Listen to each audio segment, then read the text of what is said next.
Atos 16. Paulo chegou às cidades de Derbe e Listra. Em Listra morava um cristão chamado Timóteo. A mãe dele, uma cristã, era da raça dos judeus, mas o pai dele não era judeu. Todos os irmãos que moravam em Listra e Icônio falavam bem de Timóteo. Paulo quis levá-lo consigo e por isso o circuncidou, pois todos os judeus que moravam naqueles lugares sabiam que o pai de Timóteo não era judeu. Nas cidades por onde passavam, eles diziam aos cristãos quais as decisões que tinham sido tomadas pelos apóstolos e pelos presbíteros da igreja de Jerusalém e aconselhavam que eles obedecessem a essas decisões. Assim as igrejas ficavam mais fortes na fé e o número de cristãos aumentava cada dia mais.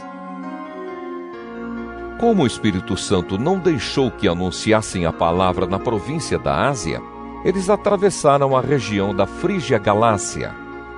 Quando chegaram perto do distrito da Mísia, tentaram ir para a província da Bitínia, mas o Espírito de Jesus não deixou. Então atravessaram a Mísia e chegaram à cidade de Troade. Naquela noite Paulo teve uma visão. Ele viu um homem da província da Macedônia que estava de pé e lhe pedia: venha para a Macedônia e nos ajude. Logo depois dessa visão, nós resolvemos partir logo para a Macedônia, pois estávamos certos de que Deus nos havia chamado para anunciar o Evangelho ao povo dali. Nós embarcamos em Troade e fomos diretamente para a ilha de Samotrácia. No dia seguinte, chegamos ao porto de Neápolis. Dali fomos a Filipos, que é uma cidade do primeiro distrito da província da Macedônia, e também colônia romana, onde ficamos vários dias. No sábado, saímos da cidade e fomos para a beira do rio, pois pensávamos que ali devia haver um lugar de oração para os judeus. Sentamos e começamos a conversar com as mulheres que estavam reunidas lá. Uma daquelas mulheres que estavam nos ouvindo era Lídia, uma vendedora de púrpura da cidade de Tiatira. Ela adorava a Deus e o Senhor abriu a mente dela para que compreendesse o que Paulo dizia. Ela e as pessoas da sua casa foram batizadas. Depois Lídia nos convidou, dizendo: venham ficar na minha casa, se é que vocês acham que de fato eu creio no Senhor. Assim ela nos convenceu a ficar na casa dela.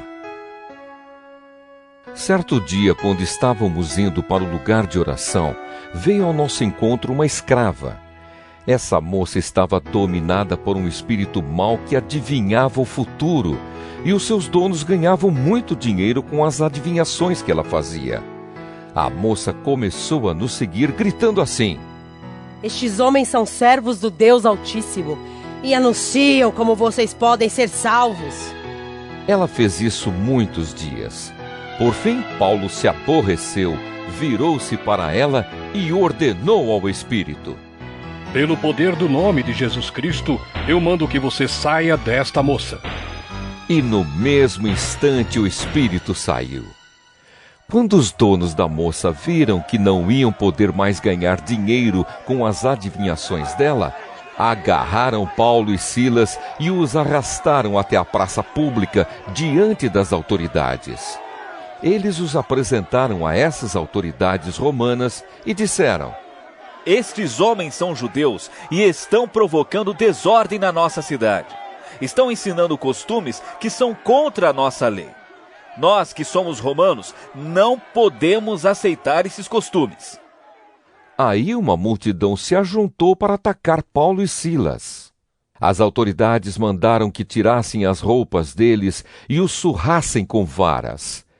Depois de baterem muito neles, as autoridades jogaram os dois na cadeia e deram ordem ao carcereiro para guardá-los com toda a segurança. Depois de receber essa ordem, o carcereiro os jogou numa cela que ficava no fundo da cadeia e prendeu os pés deles entre 2 blocos de madeira. Mais ou menos à meia-noite, Paulo e Silas estavam orando e cantando hinos a Deus, e os outros presos escutavam.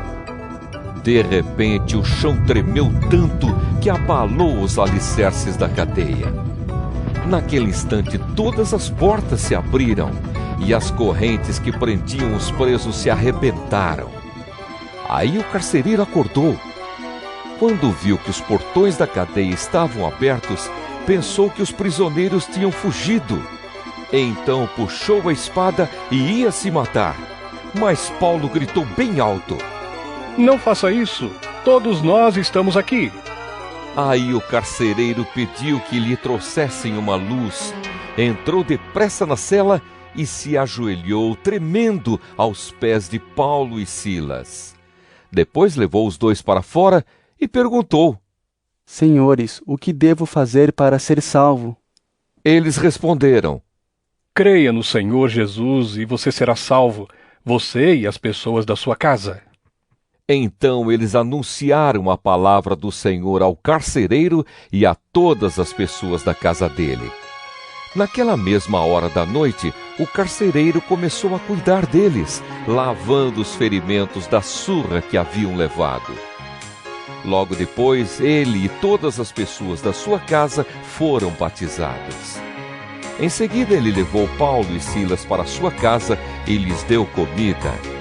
O carcereiro e as pessoas da sua casa ficaram cheios de alegria, porque agora criam em Deus. Quando amanheceu, as autoridades romanas mandaram alguns policiais com a seguinte ordem para o carcereiro: solte esses homens. Então o carcereiro disse a Paulo: As autoridades mandaram soltá-los. Podem ir embora em paz. Mas Paulo disse aos policiais: Eu e Silas somos cidadãos romanos e mesmo assim, sem termos sido julgados, fomos surrados em público e depois nos jogaram na cadeia. E agora querem nos mandar embora assim em segredo? Isso não. Que as próprias autoridades romanas venham aqui e nos soltem. Os policiais foram contar às autoridades romanas o que Paulo tinha dito. Quando as autoridades souberam que Paulo e Silas eram cidadãos romanos, ficaram com medo e foram lhes pedir desculpas. Então os tiraram da prisão e pediram que fossem embora da cidade. Paulo e Silas saíram da cadeia e foram para a casa de Lídia. Ali encontraram-se com os irmãos, animaram a todos e depois foram embora.